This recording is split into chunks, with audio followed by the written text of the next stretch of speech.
जय हिंद दोस्तों, मैं सतीश स्वागत करता हूं आपके channel exam practice with Satish में। तो केवीएस एमसीक्यू पेडागोजी सीरीज़ का अगला वीडियो, जिसमें हम प्रैक्टिस सेट 48 अभी लगा रहे हैं। और इस वीडियो में काफ़ी कुछ नया सीखने को मिलेगा, क्योंकि इसमें हमने क्वेश्चन ऐड करे हैं एनईपी 2020 के, जो कि आपको पता है केवीएस एग्ज़ाम की दृष्टि से बहुत ही इंपॉर्टेंट है आपका एनईपी 2020।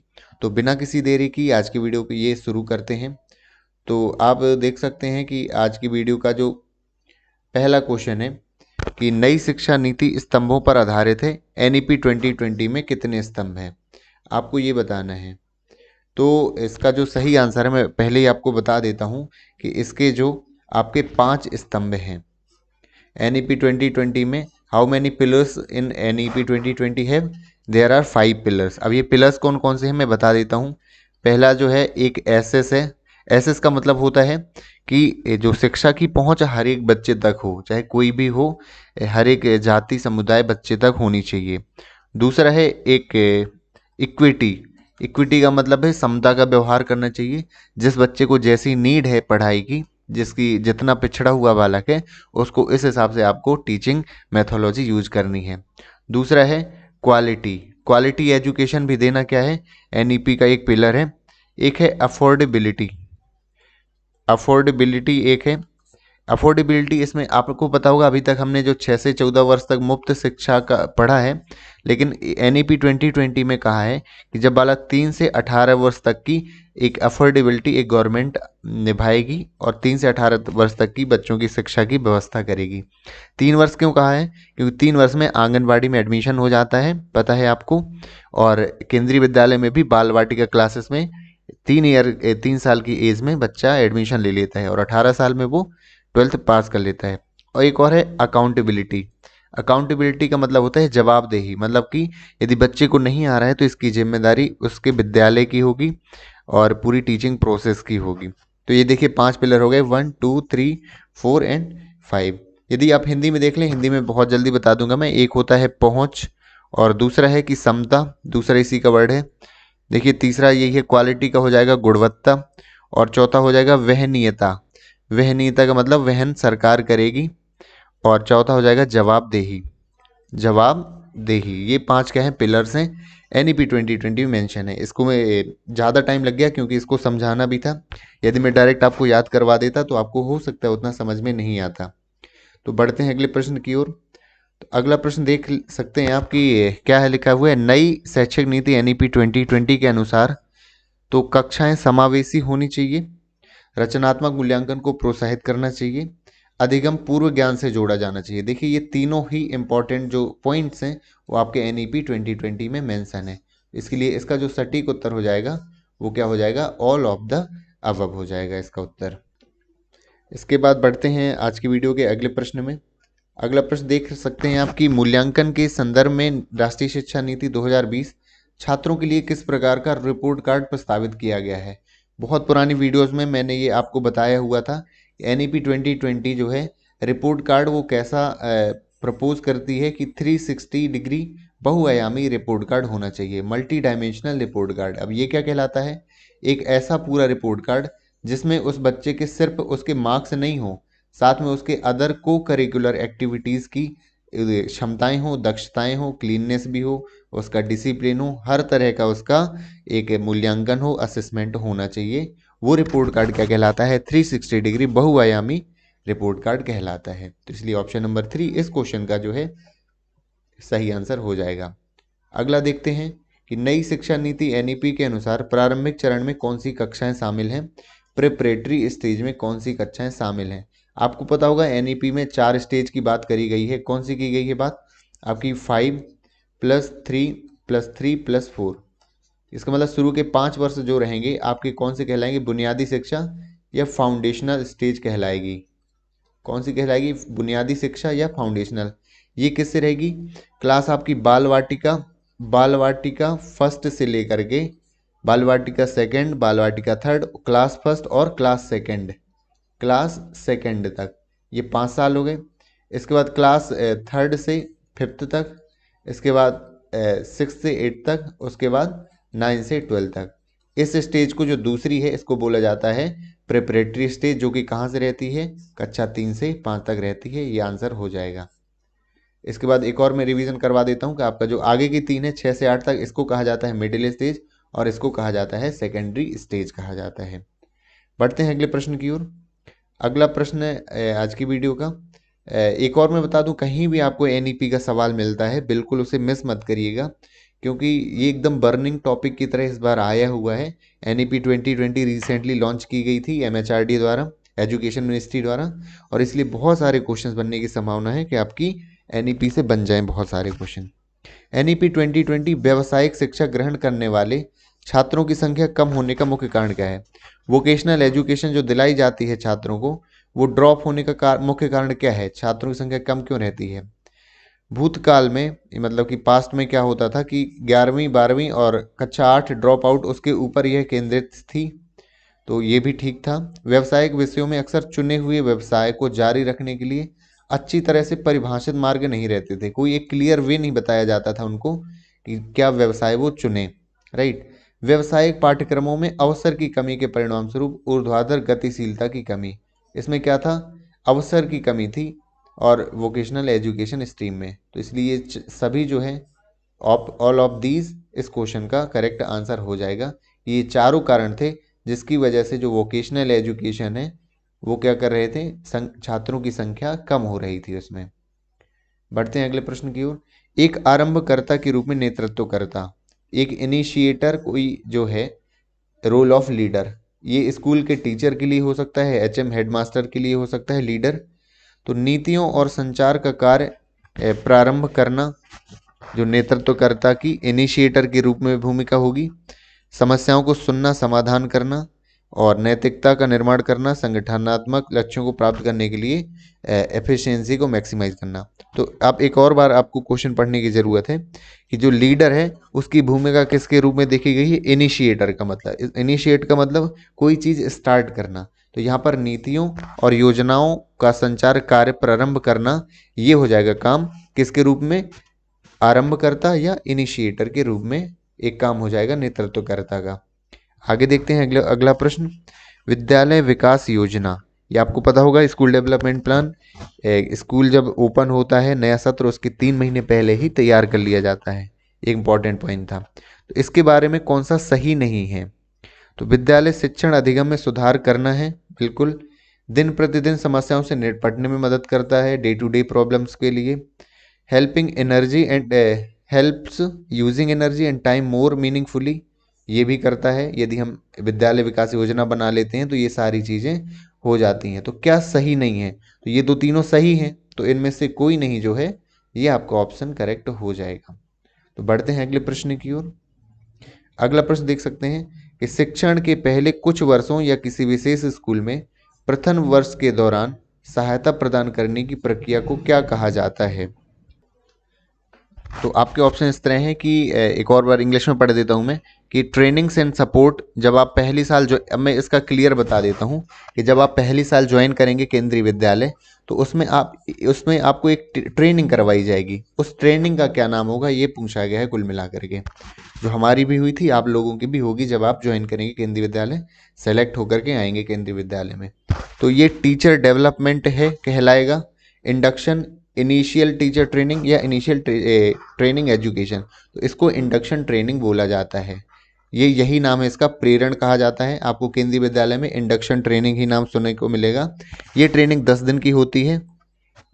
आपकी जीट ग्वालियर में भी हो सकती है या बाहर कई बार भेजा जाता है, बेंगलोर वगैरह में भी टीसीटी वालों को। तो ये 10 दिन की ट्रेनिंग होती है जो आपकी गर्मियों की छुट्टियों में करवाई जाती है। तो क्योंकि मुझे इसके बारे में पता था ये होती है, इसलिए मैंने इसका आंसर मैं अच्छी तरह दे पाया हूँ। बढ़ते हैं अगले प्रश्न की ओर। सामुदाय संचालक के संदर्भ में निम्नलिखित में से कौन सा कथन सही है? Which of the following statement is correct regarding community mobiliser? तो कम्युनिटी मोबिलाइजर क्या कहलाता है वो देखते हैं, कौन सा कथन सही है। समुदाय संचालक एक ऐसा व्यक्ति है जो भागीदारी या कम्युनिटी पार्टिसिपेशन को बढ़ाता है, तो ये भी ठीक लग रहा है हमें। एक शिक्षक एक प्रभावी सामुदायिक संचालक हो सकता है और वह विद्यार्थियों की अधिगम उपलब्धि को बढ़ाने के लिए संसाधनों का अधिकतम उपयोग कर सकता है। तो ये भी है, क्योंकि एक शिक्षक भी पार्टिसिपेशन को बढ़ा सकता है बच्चों के। तो इसलिए इसका जो करेक्ट आंसर हो जाएगा वो क्या हो जाएगा, आपका ऑप्शन 1 और 2 दोनों। तो इसका जो ऑप्शन नंबर ये है 1 और 2, ये दोनों जो हो जाएगा इसका करेक्ट आंसर, बोथ 1 और 2। तो उम्मीद है आपको पसंद आ रहा हो वीडियो। यदि आपको समझ में आ रहा है तो आप कंटिन्यू हमारी वीडियोस को लाइक भी करते जाइएगा, साथ ही साथ हमें एक मोटिवेशन मिलता रहता है। आगे देखते हैं, चिंतनशील व्यवसायी एक कोई क्रिटिकल रिफ्लेक्टिव प्रैक्टिशनर है। तो चिंतनशील व्यवसायी के रूप में नेता के लिए कौन सा कौशल आवश्यक है। तो चिंतनशील व्यवसायी, आपको जस्ट ऑप्शन देखने हैं तो आपको अपने आप समझ में आ जाएगा। सेल्फ अवेयरनेस होनी चाहिए उसके अंदर, केयरफुल ऑब्जर्वेशन होना चाहिए, फ्लेक्सिबल रिस्पॉन्स होना चाहिए। तो ये सभी उत्तर आपके सही हो जाएंगे कि कोई एक चिंतनशील व्यवसायी है या रिफ्लेक्टिव प्रैक्टिशनर है, तो एक लीडर की ये तीनों जो है कौशल उसके लिए आवश्यक है। बढ़ते हैं अगले प्रश्न की ओर। अगला प्रश्न है कि बाधाओं की पहचान कर उन पर काबू पाना किस में योगदान देता है। यदि हम स्कूल की बाधाओं को पहचान ले, समस्याओं को, बच्चों की, स्कूल की, शिक्षकों की, और उन पर हम काबू पा लेते हैं तो तो किस में योगदान देगा वो, स्कूल के डेवलपमेंट में, स्कूल के असेसमेंट में, बैकग्राउंड में, या लीडरशिप में। तो ये सबसे बड़ा व्यापक शब्द हो जाता है, इसके अंतर्गत सब कुछ आ जाएगा। तो स्कूल के डेवलपमेंट में योगदान देगा यदि हम क्या करेंगे, identification of obstacles and them contribute to. तो ये सब क्या होगा कि हम उसकी समस्याओं को पहचान कर लें और उस पर काबू पा लेंगे तो क्या हो जाएगा, ये विद्यालय के विकास में योगदान देगा। बढ़ते हैं अगले प्रश्न की ओर। प्रत्येक अवधि के लिए शिक्षकों के साथ साथ प्रत्येक कक्षा में विषयों के वितरण को क्या दर्शाती है। ये आपका टाइम टेबल से रिलेटेड क्वेश्चन है कि who shows the distribution of subject in each class along with teachers for each period. देखो, टीचर्स को तो मिलता है टाइम टेबल, लेकिन कक्षाओं के लिए क्या है वितरण के लिए, तो कक्षा समय सारणी होता है। आपको मैं बता दूं, जब आप केवी में आएंगे, हो सकता है यदि आपने स्कूलों में पहले काम किया हो, तो 2 टाइप के टाइम टेबल बनते हैं। एक रहता है टीचर वाइज हर एक टीचर को बांट दिया जाता है। एक रहता है क्लास वाइज, तो क्लास वाइज हर एक क्लास में क्या है, चिपका दिया जाता है टाइम टेबल, उससे विषयों के वितरण को पता चल जाता है। तो ऑप्शन नंबर 2 इसका क्या है, करेक्ट आंसर हो जाता है। देखिए, काफ़ी सारे क्वेश्चन आपको ऐसे मिलेंगे जो अप्लाइड बेस्ड या प्रैक्टिकल बेस्ड रहेंगे। जो चीज़ें केंद्रीय विद्यालय में चल रही हैं, ये विद्यालय में चल रही हैं, उससे बेस्ड क्वेश्चन आ जाएगा। तो आपको कुल मिला के ऐसे करना है कि खुद को वहाँ पर टीचर समझना है। आप खुद को टीचर मान करके यदि क्वेश्चन को सॉल्व करेंगे इस तरह के, तो आप 100% क्वेश्चन को सही ही करके आएंगे।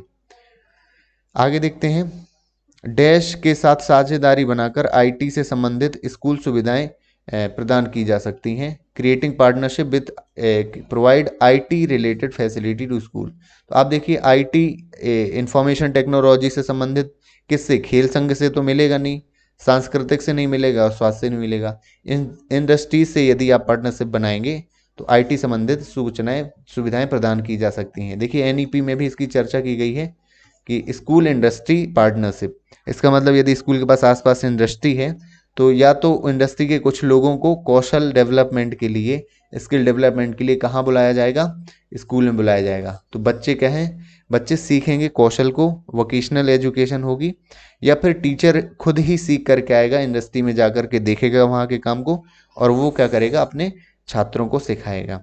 बढ़ते हैं अगले प्रश्न की ओर।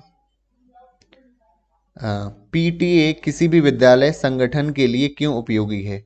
पीटीए, इसका फुल फॉर्म जरूर आप याद कर लीजिएगा। पीटीए कहलाता है टीचर पेरेंट्स टीचर और एसोसिएशन। तो अभिभावक और शिक्षक संघ जो है क्यों उपयोगी है। विद्यालय की कार्य पद्धति में सुधार के लिए अभिभावक शामिल होते हैं, बिल्कुल ये होते हैं। छात्र से संबंधित समस्याओं पर चर्चा करने के लिए, ये तो नहीं होता है बिल्कुल।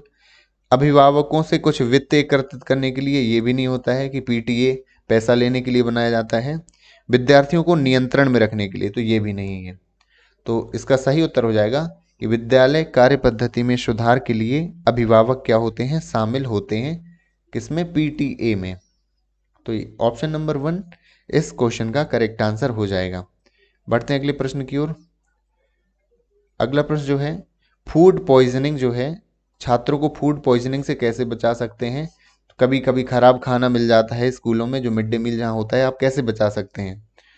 भोजन से पहले जांच कर सकते हैं, हाँ किया जा सकता है। एलर्जी के बारे में पूछ सकते हैं। स्वस्थ भोजन, ये सबसे सही उत्तर हो जाएगा कि उन्हें आप स्वस्थ भोजन देंगे तो ये सब इसके अंतर्गत आ जाएगा। यदि हमें उन्हें by providing them with healthy food, क्या कर सकते हैं हम? फूड फूड पॉइजनिंग से बच्चों को बचा सकते हैं। हेल्दी फूड होगा तो फूड पॉइजनिंग नहीं होगी उन्हें। आगे देखते हैं, शिक्षक की भूमिका के संबंध में निम्नलिखित में से कौन सा कथन सही है? एक टीचर की भूमिका है, रोल ऑफ अ टीचर है, ये भी आपका देखिए इंपॉर्टेंट पॉइंट था, जो सिलेबस में मेंशन था आपके, कि teacher should be a critic only, आलोचक ही होना चाहिए। ये भी नहीं होगा कि सिर्फ आलोचक होना चाहिए। अच्छे छात्रों का पक्ष लेना चाहिए, देखिए तुरंत आपको पता चल गया है गलत है। क्या है कि छात्रों के प्रति मित्रवत व्यवहार होना चाहिए, यही इस प्रश्न का सही उत्तर हो जाएगा। एक फ्रेंडली एटीट्यूड रखना चाहिए बच्चों से, तभी वो घुल मिल पाएंगे और अपनी जो भी समस्याएं हैं, अपने प्रश्न पूछ पाएंगे शिक्षकों से। दूरी बनानी चाहिए, तो ये नहीं होना चाहिए। ये ट्रेडिशनल मेथड में होता था कि छात्र, आपको ही पता हुआ, आप जब हम लोग 90s के हैं जमाने के, और उस टाइम पे क्या होता था, छात्र जो है टीचर से थोड़ा सा डिस्टेंस मेंटेन करके रखता था, टीचर भी मेंटेन करके रखते थे अपना डिस्टेंस, तो वो नहीं करना है। आगे देखिए, आरटी 2009 के अनुसार क्या प्रत्येक स्तर पर प्रशिक्षण योजना विकास वस्तुओं के निष्पादन के लिए शिक्षक की भूमिका जिम्मेदारी के लिए सही नहीं है? आरटी 2009 के अनुसार आप देख लीजिए कि शिक्षक के लिए क्या सही नहीं है, आपको बस इतना देखना है। तो acquaint with child friendly child centred classroom process, तो ये तो होनी चाहिए। अपने बच्चों को स्कूल भेजने के लिए माता पिता को प्रेरित करने के लिए वार्षिक सर्वेक्षण नामांकन अभियान के दौरान परिवारों का दौरा, तो बिल्कुल स्टेट के स्कूलों में ये किया जाता है। शिक्षक केंद्रित कक्षा प्रक्रियाओं से परिचित होना, बिल्कुल ये गलत हो जाएगा, क्योंकि पूछा क्या था कि कौन सा सही नहीं है जिम्मेदारी के लिए, तो शिक्षक केंद्रित कक्षा प्रक्रियाओं से परिचित होना, यही हो जाएगा। यहाँ पे टीचर सेंटर्ड कभी भी सही हो ही नहीं सकता है, ये आपके लिए कुछ टर्म है। कहीं भी टीचर सेंटर्ड आता है तो आपको पता है यहाँ पर चाइल्ड सेंटर्ड एजुकेशन जो है ये कॉन्सेप्ट है अभी का। टीचर सेंटर्ड हमेशा ही गलत होगा। ऑप्शन नंबर 3 इस क्वेश्चन का आंसर हो जाएगा। आगे देखते हैं, पाठ्यचर्या विकास की क्या आवश्यकता है? करिकुलम डेवलपमेंट क्यों किया जाता है? क्योंकि पुराने पाठ्यक्रम को बदलना है, नई प्रथाओं को लागू करना, तो ये तो उद्देश्य नहीं होगा सिर्फ इतना सा। शिक्षा आयोगों द्वारा मानदंडों का पालन कराना, ये भी उद्देश्य नहीं हो सकता है। छात्रों को रोजगार योग्यता के लिए वैश्विक मान्यताओं को पूरा करना में भी हो सकता है। आगे बढ़ते हैं, बदलते समाज की आवश्यकताओं को जानना, सतत विकास के लिए शिक्षा प्रदान करना, बिल्कुल यही आवश्यकता है कि करिकुलम के लिए इसलिए आवश्यकता है क्योंकि बदलता हुआ हमारा समाज की आवश्यकता बदल रही है और उनका कंटिन्यूस डेवलपमेंट हो सके, इसलिए हमें क्या करना है, हमेशा करिकुलम का डेवलपमेंट करने की ज़रूरत पड़ती है हमें। आगे बढ़ते हैं अगले प्रश्न की ओर। हमारा अगला प्रश्न एनसीएफ से रिलेटेड है। 2005 की अनुशंसा करता है कि शिक्षण को अधिकतम महत्व देना चाहिए। Teaching should emphasise maximum on किस पर? कक्षा अधिगम को स्कूल के बाहर के जीवन से जोड़ने में, कि लाइफ आउटसाइड द स्कूल, उससे हमें रिलेट करना है, तो यही इस क्वेश्चन का सही आंसर हो जाएगा। एनसीएफ जो है 2005 यही क्या करता है, रिकमेंड करता है। पुस्तक में सभी वैज्ञानिक शब्दों को याद करने के लिए, ये नहीं होगा।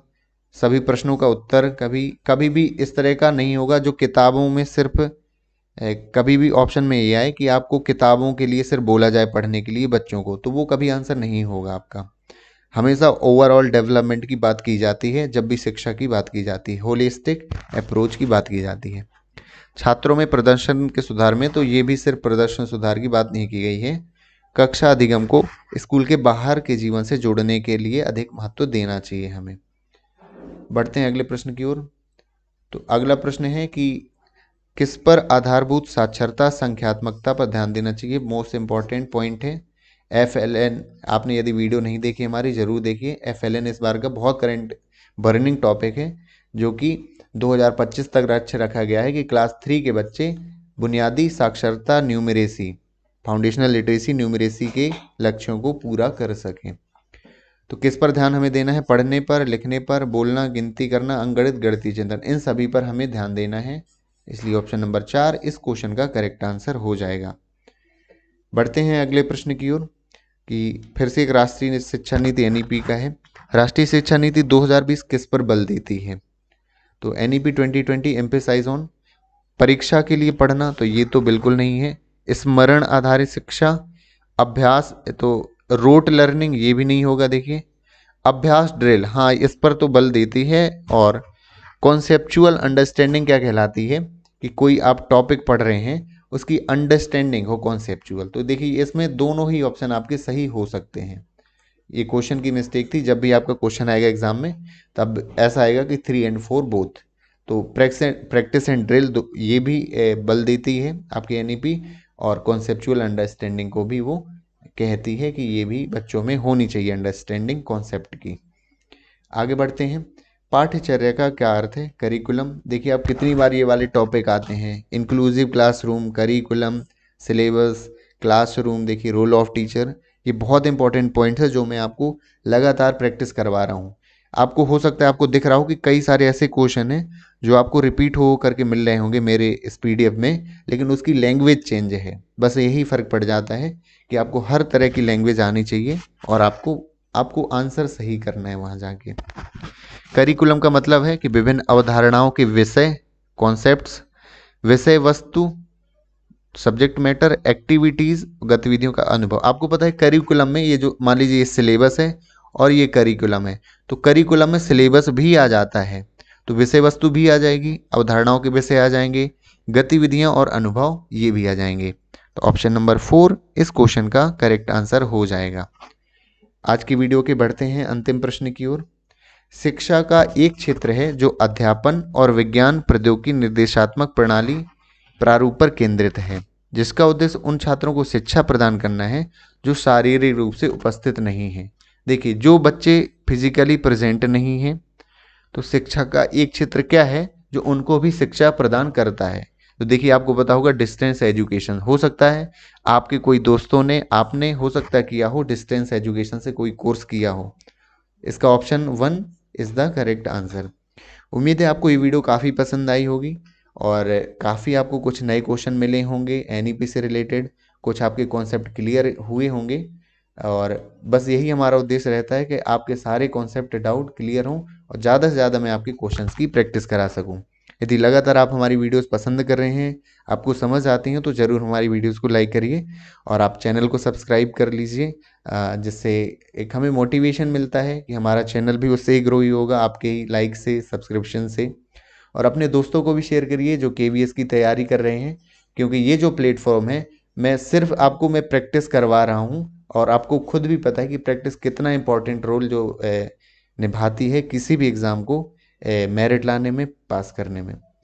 तो मिलते हैं अगले वीडियो में। Thank you so much for watching this video.